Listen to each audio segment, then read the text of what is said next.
오늘 말씀은 선한 사마리아인의 이야기로 잘 알려져 있는 그런 본문입니다. 많은 분들은 이 이야기를 보면서 이 이야기 자체에 교훈을 얻으려고 하는 경우들이 많은데요. 그래서 등장인물이 나오죠. 제사장이 있고요. 또 레위인이 나오고요. 그리고 사마리아인이 나옵니다.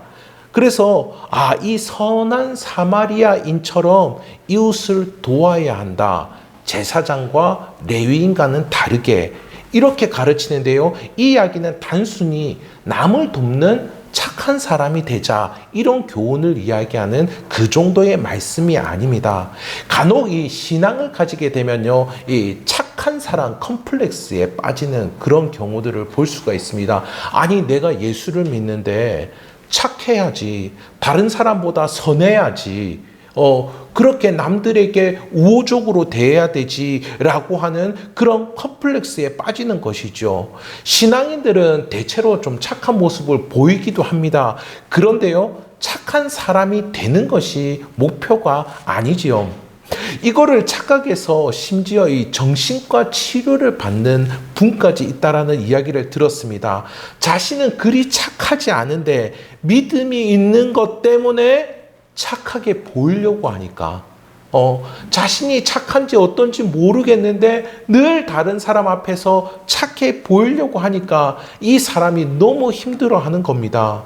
특히 오늘 본문을 읽으면서도 아셨을 것입니다. 선한, 착한 이런 단어가 단 한 번도 나오지 않습니다.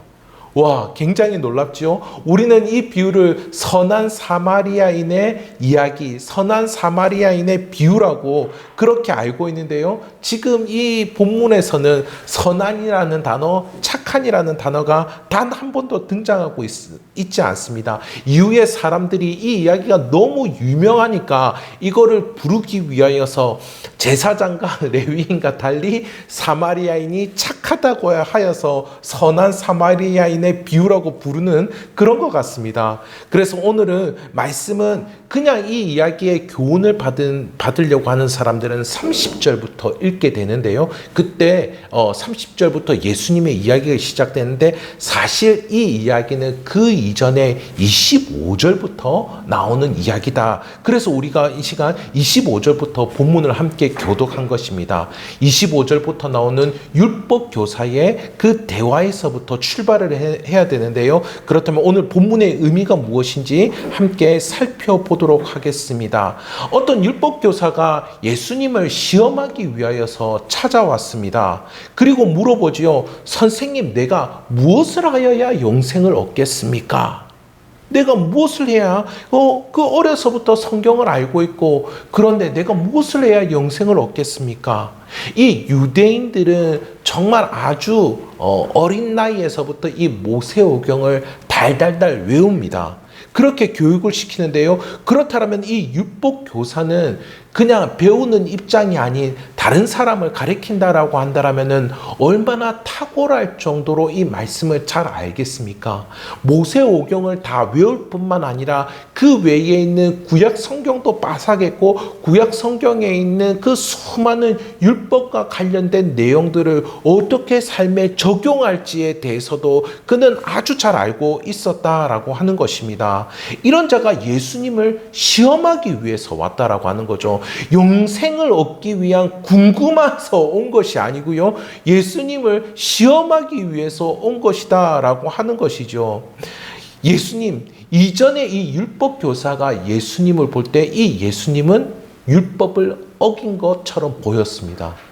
그리고 율법을 어긴 정도가 아니고요. 최고의 율법 중에 율법인 하나님을 높여야 되는데 자신이 하나님을 빙자하는 신성모독을 한 자로 이 율법 교사는 알고 있었다라고 하는 거죠. 그래서 오늘 우리가 보는 이 누가복음 10장 이전에 누가복음 6장에서는 예수님이 안식일에 사람을 고쳐주는 그 이야기가 나옵니다. 우리는 이후에 너무나도 잘 알고 있지만은 예수님이 안식일의 주인이어서 고쳐주신 것이죠. 그런데 이 율법 교사는 이것은 안식을 범한 거다라고 그렇게 정죄를 한 것입니다. 뿐만 아니라 아니라 그 이후에 누가복음 5장과 7장에서는 예수님이 사람들을 고쳐주고 나서 어떤 이야기를 하시냐면은 내 죄가 용서를 받았느니라 라고 그렇게 이야기합니다.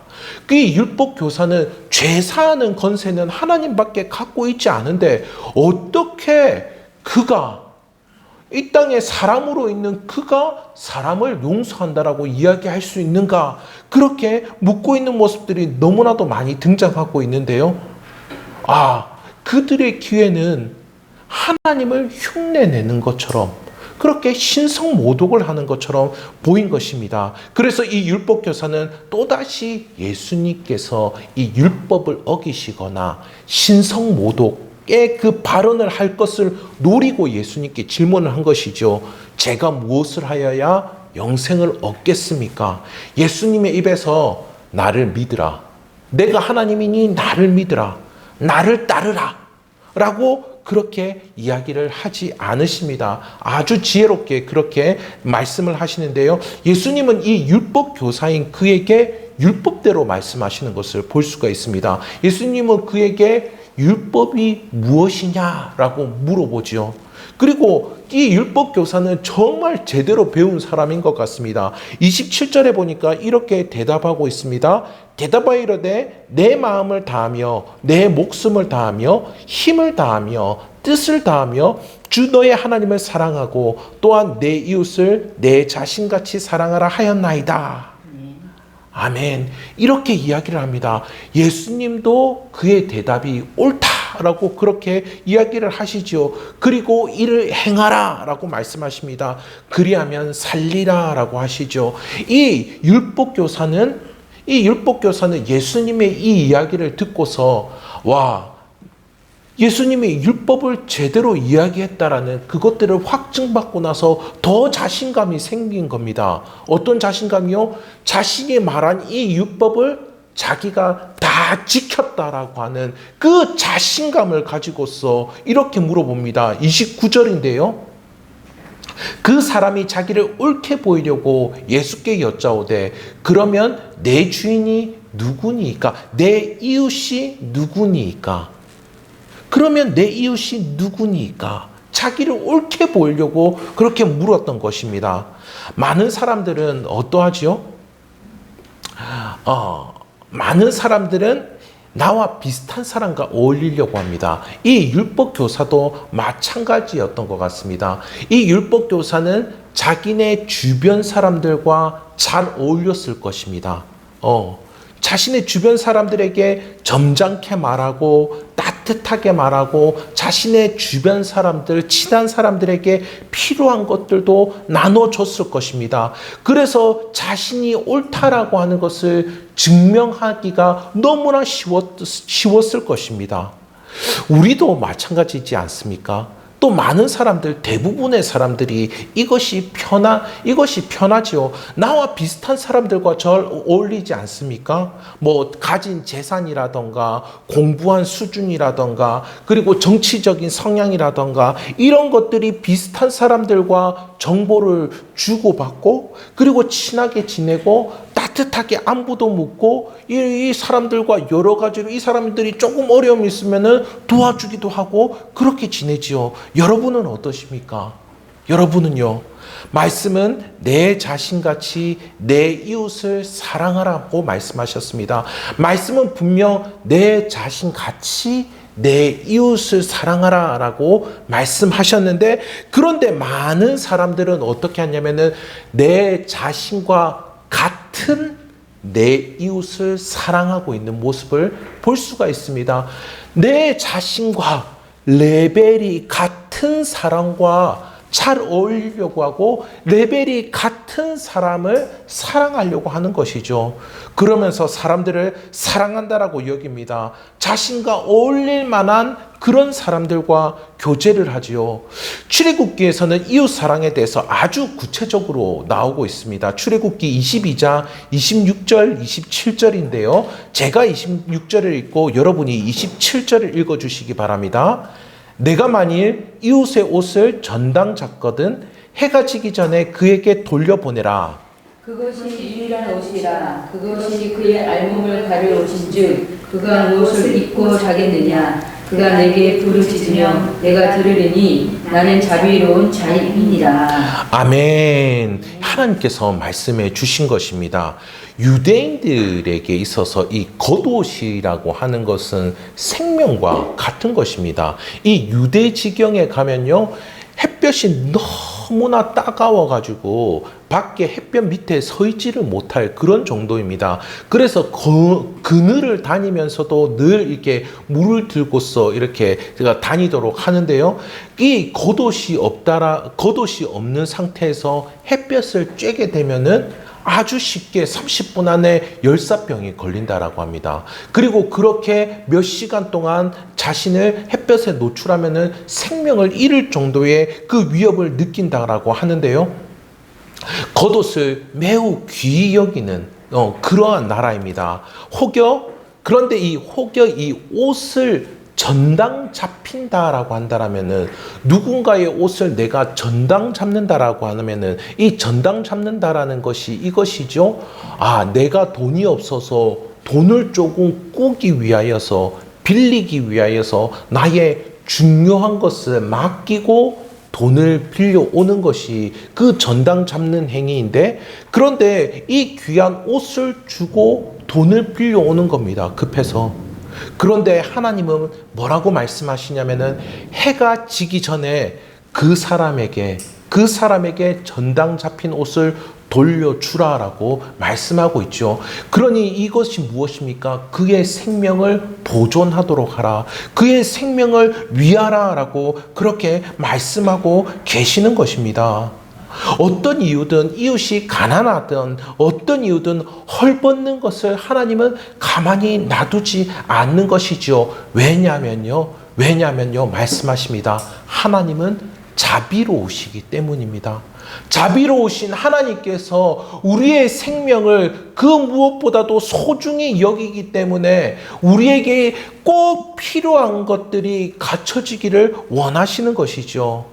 이런 구체적인 율법, 이것도 이 율법 교사는 잘 알고 있었을 것입니다. 분명히 이 십계명이 나오는 본문이 출애굽기 20장이거든요. 출애굽기 20장에서 하나하나 자세하게 이 계명을 말씀해 주셨기 때문에 이 십계명 20장 이후에 나오는 이 22장은 너무나도 발견하기 쉬웠을 것입니다. 그는 아마 이 말씀을 외우고도 남았을 것입니다. 하지만 이런 옷이 전당 잡힌 자, 이런 이웃이 아닌 자신과 같은 사람을 그는 이웃으로 삼으려고 했다라고 하는 것이죠. 그래서 이 율법 교사는 물은 것입니다. 내 이웃이 누구입니까? 나는 내 이웃이 나와 같은 사람입니다. 나는 그들을 모두 돕고 있고 그들과 평화롭게 지내고 있고 그들을 사랑할 수 있습니다. 이제까지 제 삶이 그것을 증명해 줍니다 라고 그렇게 예수님께 이야기를 한 겁니다. 이 이야기를 잘 알고 있는 현대인들 역시 이렇게 반응할 겁니다. 그래, 어떤 사람이든 사랑해야지,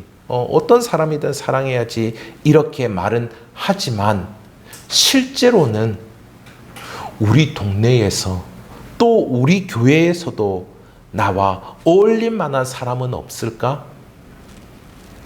율법 교사와 같은 이런 태도가 자연스럽게 나오는 것이 우리의 모습인 것 같습니다. 여러분은 어떠신지요? 예수님은 이 율법 교사가 깨달음을 가질 수 있도록 이야기를 해주신 것입니다. 이 선한 사마리아인의 이야기가 이 율법 교사를 깨닫도록 하기 위해서입니다. 그가 율법을 너무나도 잘 알고 있지만 이 율법을 제대로, 이 율법의 의미, 담겨진 그 깊은 의미를 모르고 이 율법을 지키지 않고 있음을 알게 하신 것이지요. 여러분도 이 이야기를 너무나도 잘 아실 것입니다. 한 사람이 예루살렘에서 여리고로 내려가는 길이었죠. 그곳 가운데에 강도를 만났습니다. 강도가 어떻게 했습니까? 이 사람의 가진 것들을 다 빼앗고 때려 거의 죽은 것을 버리고 갔습니다. 그런데 버리고 갈 때 어떻게 했냐면 그 사람의 겉옷을 가지고 가버렸습니다. 겉옷을 가지고 갔다라고, 진짜 저 사람의 생명을 내팽개쳐 버리겠다라는 그런 생각으로 했다라고 하는 것을 우리는 알 수가 있죠. 옷을 가져가 버렸으니까요. 마침 한 제사장이 지나갔습니다. 그를 발견했습니다. 반응이 어땠습니까? 그를 보고 피하여 지나가고, 못 본 채 한 것이 아닙니다. 그를 봤습니다. 주변에 아무도 없으니 그가 죽음 일보 직전에 있는 그를 분명히 보았습니다. 그런데 이 제사장이 어떻게 했습니까? 한쪽으로 피하여서 지나갔습니다. 어떻게 보면은 이 제사장 아주 바빴을 수도 있습니다. 저처럼 이렇게 앞에 서서 누군가에게 말씀을 전하고 또 제사를 집례하기 위하여서 그는 바쁜 걸음을 할 수도 있었을 것입니다. 그런데 만약 그런 바쁜 상황이 있다 할지라도 그의 그 모습들을, 그의 상황들, 형편들을 한번 확인하고 갔을 수도 있을 것입니다. 확인하고 가서 누군가를 불러 데리고 올 수도 있었을 것입니다. 그런데 이 제사장은 그렇지 않았다라고 하는 것이죠. 보았음에도 불구하고 한쪽으로 피하여서 지나갔다라고 합니다. 지나갔다라고 합니다. 한번 생각해 보십시오. 우리는 나와 같은 이웃이 아닌 나와 같지 않은 다른 사람들에 대해서 분명히 보았음에도 불구하고 한쪽으로 피하여 지나가는 경우는 없는지요? 레위인도 역시 마찬가지였습니다. 성전에서 하나님을 섬기는 사람이죠. 그들 역시 성전에서 봉사할 일들이 있었습니다. 그러나 그 역시 아무런 상황을 파악하지도 않은 채 그도 보았지만은 피하여서 지나갔습니다. 그러나 이 어떤 사마리아인, 이 사람은 어떻게 했습니까?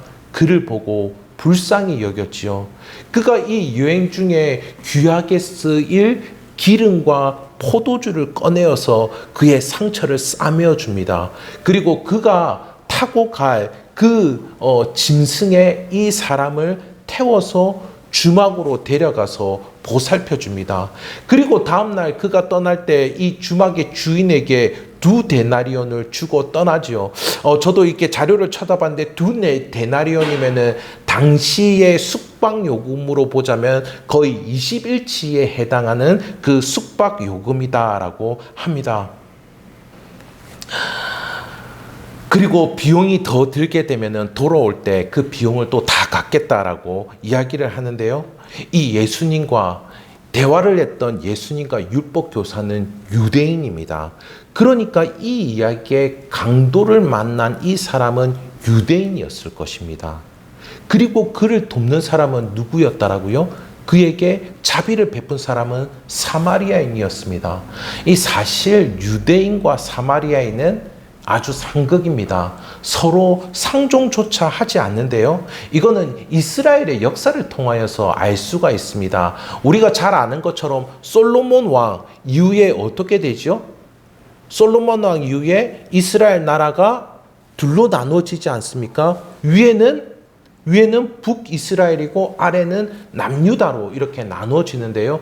그런데 북이스라엘이 나눠지면서 남유다에 있는 이 예루살렘에서의 예배를 따라하기 위하여서 북이스라엘의 그림심산에서 예배를 드립니다. 북이스라엘의 민족들끼리, 종족들끼리 모여서 그들끼리 그렇게 예배를 드리는데요.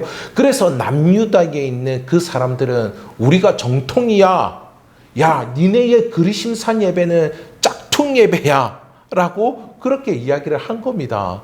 그런데 남유다나 북이스라엘이나 모두 다 우상숭배에 빠진, 그리고 하나님을 제대로 예배하지 않는 상태에서 북이스라엘이 먼저 아수르라는 대제국의 멸망을 당하게 되고 마는데요.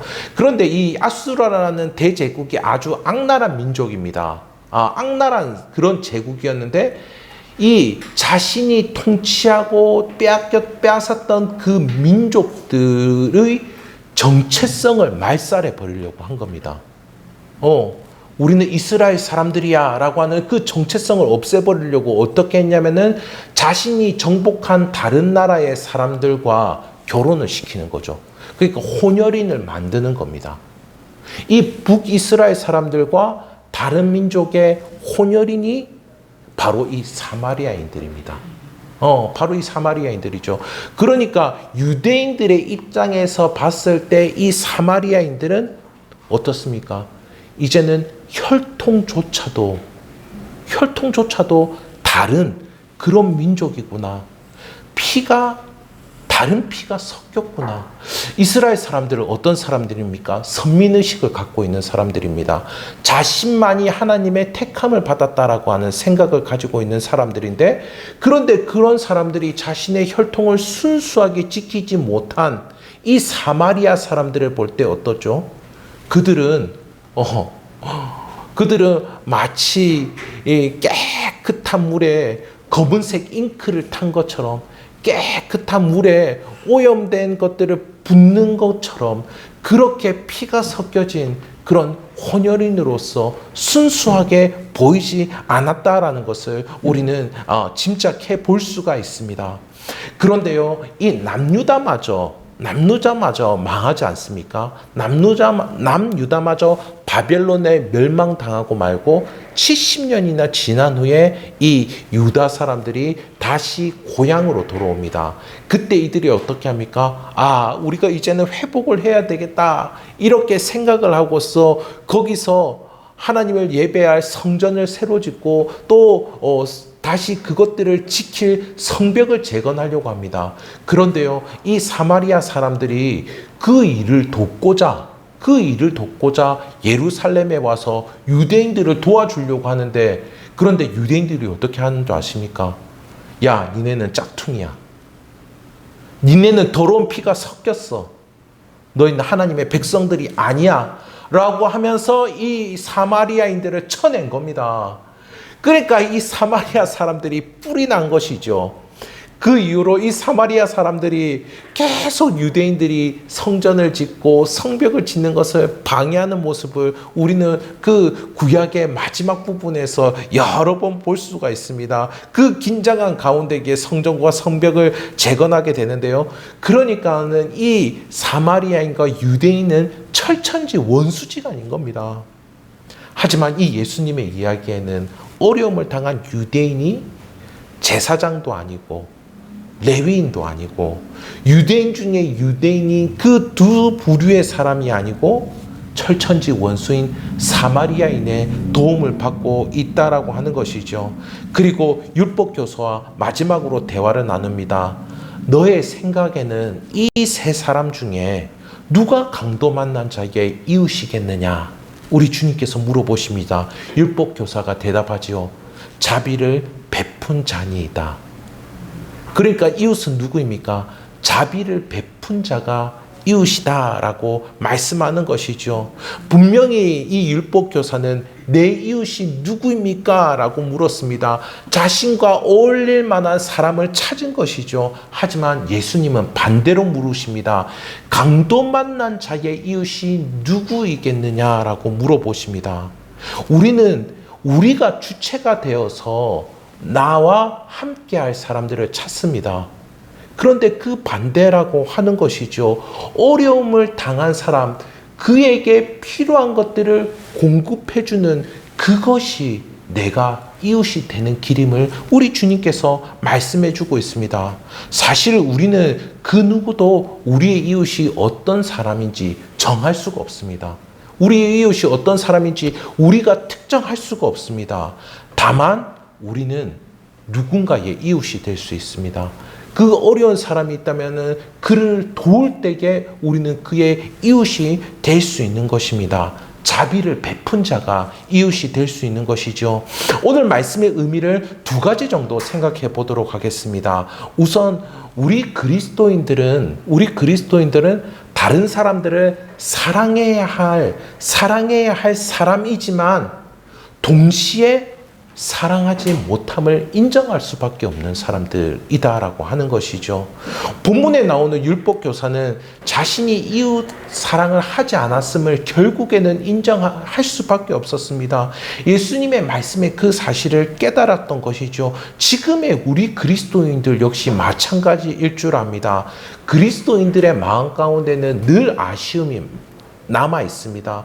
경건한 그리스도인들은 아쉬움이 남을 수밖에 없습니다. 내가 하나님을 진정으로 사랑하지 못했다. 내 마음과 힘과 뜻을 다해서 내 하나님을 진정으로 사랑하지 못했다.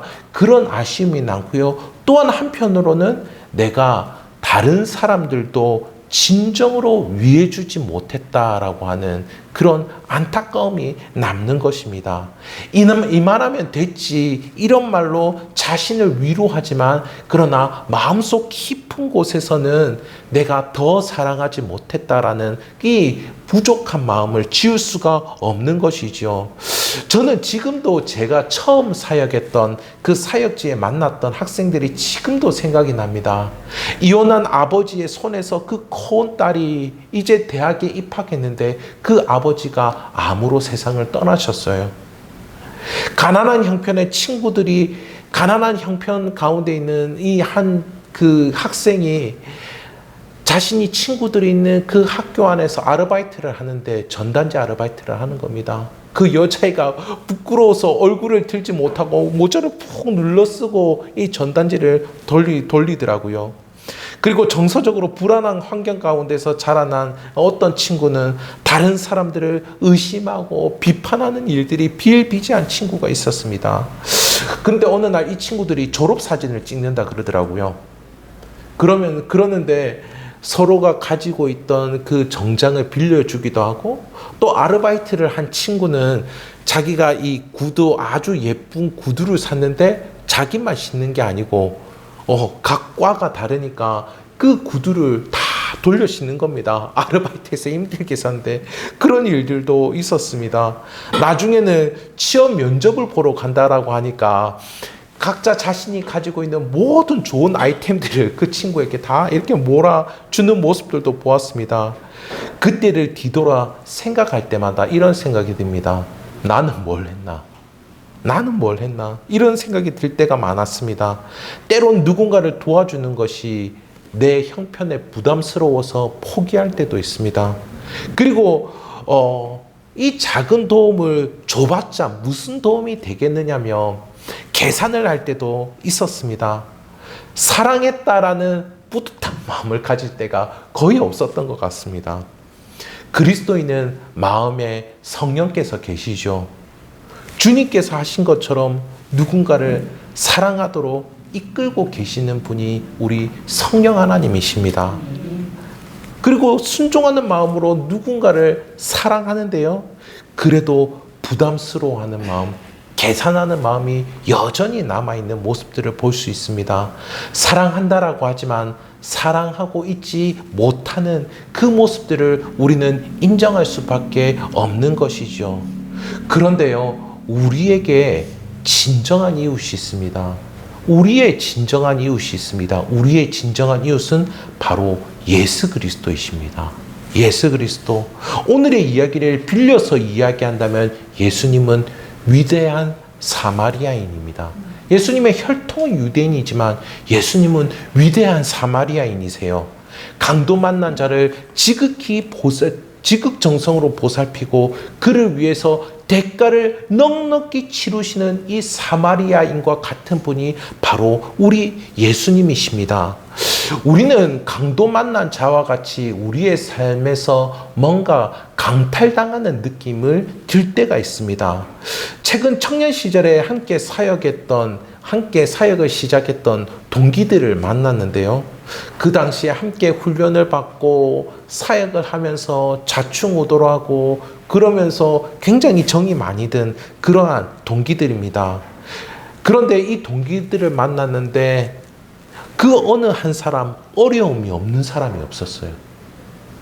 자신의 몸에 갑작스럽게 병이 찾아 들어왔고 이 병의 위협 가운데에서 내가 정말 위험해지면은 우리 자녀는 어떻게 될까 그런 걱정 가운데 있는 친구들도 있었습니다. 또 갑작스럽게 자기뿐만 아니라 자녀에게 또 어려움이 생기는 그런 문제들도 있었고요. 그리고 갑작스럽게 직장을 잃은 분도 있었고 이런 문제들이 정말 이렇게 우리 자동차 운전할 때처럼 깜빡이를 켜고서 천천히 들어오면 좋은데, 그런데 갑자기 이런 것들이 삶에 치고 들어오는 것이죠. 강도처럼 말이죠. 처음에는 이 막 그런 것들을 한탄하는 것처럼 이야기를 하면서도 결국에는 모두가 이것이 기도 제목이 되고 기도하는 마음을 가질 수가 있었습니다. 자연스럽게 우리 모두 다 우리 주님을 의지하는 모습이었는데요. 우리가 이렇게 기도하고 주님을 의지할 수 있는 그 이유가 무엇 때문이겠습니까? 이사야서 53장 4절과 5절을 보도록 하겠습니다. 이사야서 53장 4절과 5절입니다. 제가 4절, 여러분이 5절을 읽어주시기 바랍니다. 그는 실로 우리의 질고를 지고 우리의 슬픔을 당하였거늘 우리는 생각하기를 그는 징벌을 받아 하나님께 맞으며 고난을 당한다 하였노라. 그가 찔림은 우리의 허물 때문이요 그가 상함은 우리의 죄악 때문이라. 그가 징계를 받음으로 우리는 평화를 누리고 그가 채찍에 맞음으로 우리는 나음을 받았도다. 아멘. 아멘. 우리의 수고하고 무거운 짐을 감당하실 수 있는 분은 우리 주 예수 그리스도 한 분밖에 없는 줄 믿습니다. 오늘 말씀을 적용해 보도록 하겠습니다. 이웃의 곁에 있는 우리들이 되기를 간절히 소원합니다. 우리 곁에 있을 만한 삶을 찾기보다는 이웃의 곁에 함께 하시기를 소망합니다. 하나님의 아들도요, 하나님의 아들도 우리에게 찾아오시지 않으셨습니까? 그렇게 우리에게 찾아오셔서 우리와 함께 하신 것이죠. 이게 저는 교회 소그룹 사역들을 좀 오랫동안 해왔고 또 다른 교회의 소그룹 이야기들도 들어봅니다. 이 소그룹들을 보면은 비슷한 상황 가운데 있는 분들을 묶어줍니다. 어린아이가 있는 가정, 또 홀로 되신 가정, 또 솔로인 청년들 이렇게 묶어주는 것들을 보게 되는데요. 그렇게 해서 비슷한 상황을 나누면서 위로를 경험할 수도 있습니다. 하지만 나에게 맞는 사람을 찾는 것은 이 세상에서 너무나 쉽게 할 수 있습니다. 이 세상에서 온라인 플랫폼이 너무나 잘 발달해서 그런 것들은 쉽게 찾아서 할 수 있습니다. 정말 중요한 것은요, 나와 같지 않더라도 우리 주님의 은혜를 나누는 경험입니다. 정말 나와 같지 않더라도 내가 그 사람의 형편과 상황을 다 이해하지 못한다 할지라도 함께 기도해 주는 것, 이것이겠지요. 아픈 이의 곁에 있다라는 간호사 두 분이 쓴 책이 있습니다. 한 분은 중환자실 간호사로 아주 오랫동안 20여 년간 근무한 분이고요. 또 한 분도 거의 20여 년간 호스피스 병동에서 일하신 그런 간호사이신데요. 죽음을 앞둔 그 환자들을 보살피는 가족들을 위하여서 이 책을 썼다라고 합니다. 책의 내용에 이런 내용이 있습니다. 글을 쓰면서 우리의 관심이 오로지 아픈 이에게만 집중되어 있다는 것을 거듭 확인하게 되었다. 이렇게 이 글을 쓰면서 우리 자신부터 간병하는 가족의 처지와 어려움을 제대로 이해하지 못하고 있다는 것을 깨달았다. 간호사들은 병원에서 아픈 이를 위해 가족들과 협력해야 한다.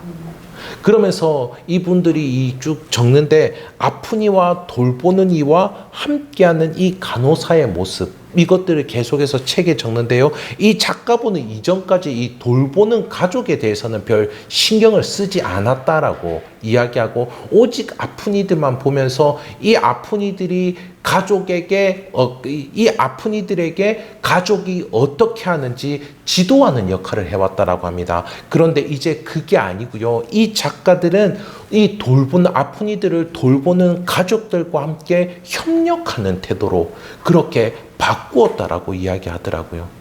죽음을 앞둔 그 가족을 보면서 돌보는 이들도 얼마나 힘들겠습니까? 그런데 이 아픈 이만 보는 것이 아니고 이 돌보는 가족들을 위하여서 협력하는 그 모습으로 자신들이 일을 하고 있다라고 그렇게 이야기했는데요.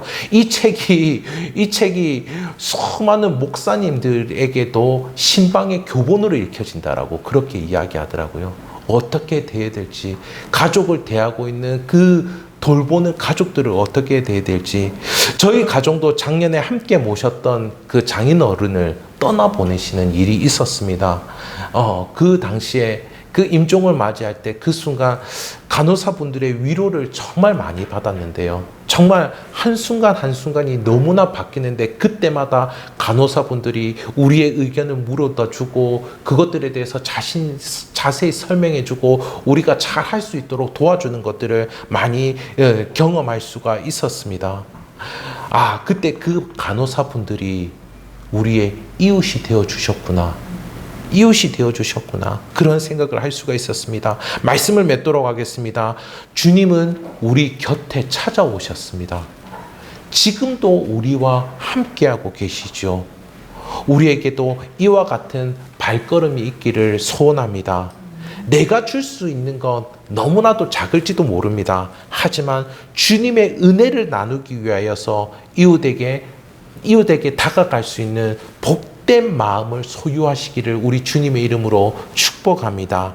그리할 때 그 현장 가운데에서 하나님의 사랑과 하나님의 역사를 풍성하게 경험하게 되시기를 우리 주님의 이름으로 축복합니다.